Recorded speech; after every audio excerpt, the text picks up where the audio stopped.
So, ano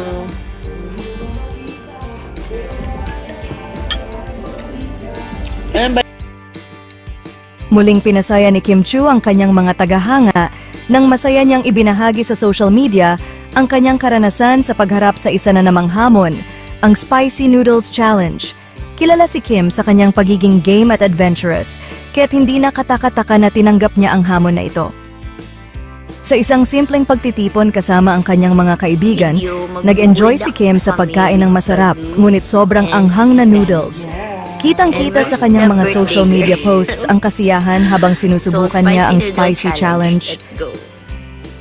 Ngunit ang hindi inaasahan ng marami ay ang sumunod na pangyayari.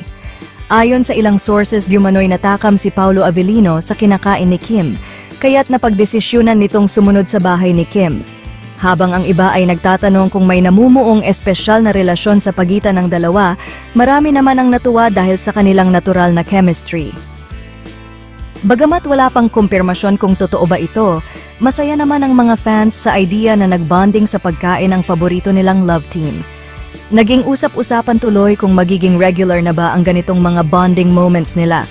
Marami ang nagsasabi na dapat silang magsama sa isang cooking show o food challenge vlog para mas maipakita pa ang kanilang chemistry at kasiyahan sa pagkain.